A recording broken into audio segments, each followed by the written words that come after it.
Bismillahirrahmanirrahim. Good morning and Assalamu alaikum class 5th. I'm your new teacher, new SST teacher Sidra Zahid, and I'll be taking your SST classes from now onwards. And so let's begin our lecture with Unit 1, that is called Simorgh. Simorgh is the name of a bird. Actually, this chapter is about unity.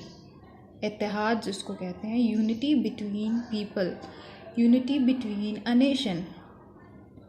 But the writer has used this word and examples of birds to convey message of unity to the people.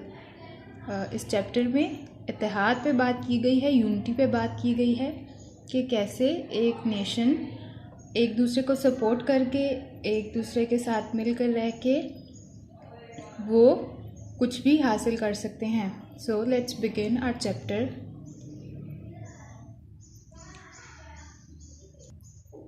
One day, Hoopoe called all the birds and suggested them that they should seek their king. Hoopoe is the name of another bird.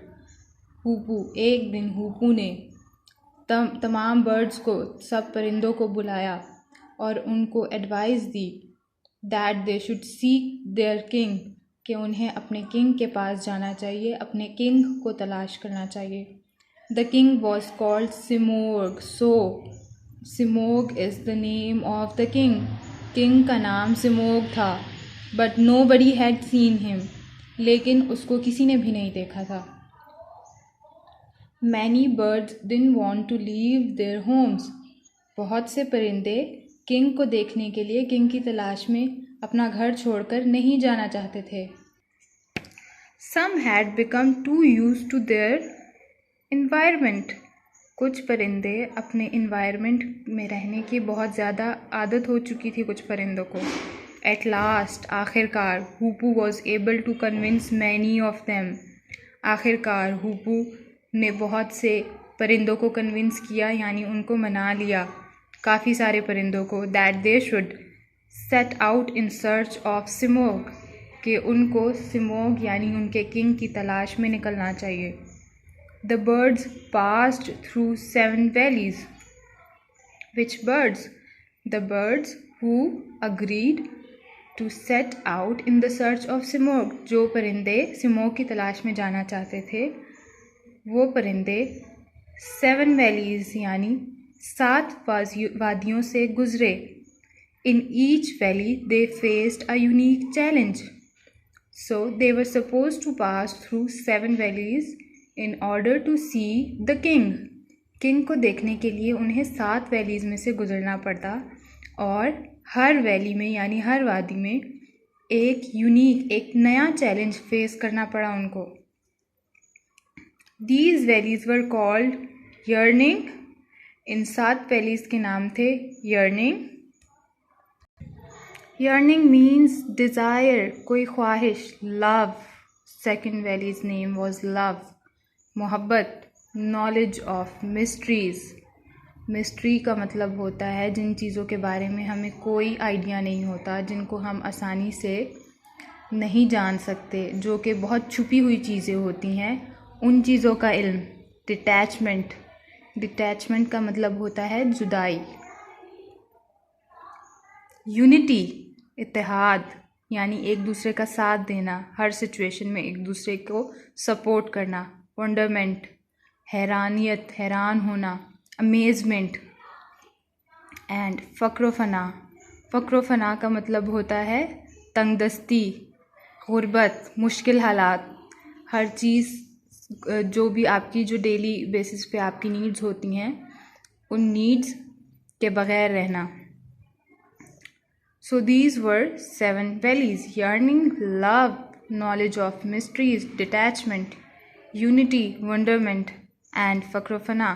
These were 7 valleys through which the birds were supposed to pass in order to see the king.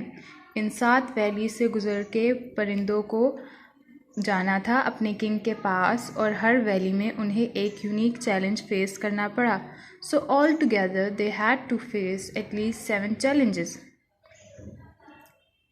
Many of the birds died on the way.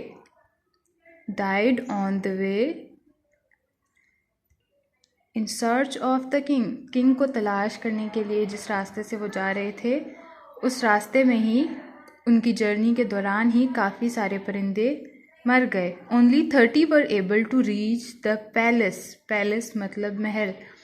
सिर्फ 30 birds जो थे, they reach the palace. जितने भी birds ने journey start की थी उनमें से सिर्फ 30 वहाँ पहुँच सके. Palace of Simorgh the king. Simorgh के पैलेस तक सिर्फ 30 बर्ड्स पहुँच सके, which was situated at the far end of the last valley. What was the last valley? Fakrofana. This was the last valley, and Simog's palace was situated at the far end of the last valley. Last valley यानी फक्रोफना के बिल्कुल and पे उसका palace था. The valley of Fakrofana. You cannot go inside, said the gatekeeper to the 30 birds who had survived the journey. जब 30 birds वहाँ पहुँचे, जब उसके पैलेस पे पहुँचे जो कि फक्रोफना के एंड पे था, किंग के पैलेस पे जब 30 बर्ड्स पहुँचे, वहाँ पे एक गेट कीपर खड़ा था. गेट कीपर ने उन 30 बर्ड्स को बोला, तुम लोग अंदर नहीं जा सकते हो. They got very disappointed. उदास हो गए, मायूस हो गए. डिसअपॉइंटेड मीन मायूस होना, वो मायूस हो गए.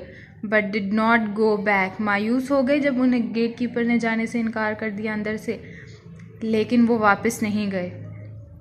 When the gate keeper saw this. जब गेट कीपर ने ये देखा कि वो उदास हैं, मायूस हो गए हैं, he told them that this was their final test. उस गेट कीपर ने उन बर्ड्स को बताया कि ये उनका फाइनल टेस्ट था. क्या था फाइनल टेस्ट? कि अगर उनको किसी चीज़ से इनकार कर दिया जाए तो वो मायूस होकर साइड पे बैठ जाते हैं, उदास होकर वापस चले जाते हैं, वो अपनी जर्नी को कंटिन्यू रखते हैं या उसको गिव अप कर लेते हैं. तो ये उनका फाइनल टेस्ट था. They had passed and could go inside. Gate keeper ने उनको बताया कि जो 30 बर्ड्स हैं उन्होंने लास्ट यानी फाइनल टेस्ट पास कर लिया है और अब वो पैलेस में अंदर जा सकते हैं और किंग सिमोग से मिल सकते हैं. So that's all for today. We'll continue the chapter, we'll continue the lecture in the next video. Stay safe and take care of yourselves. Allah Hafiz.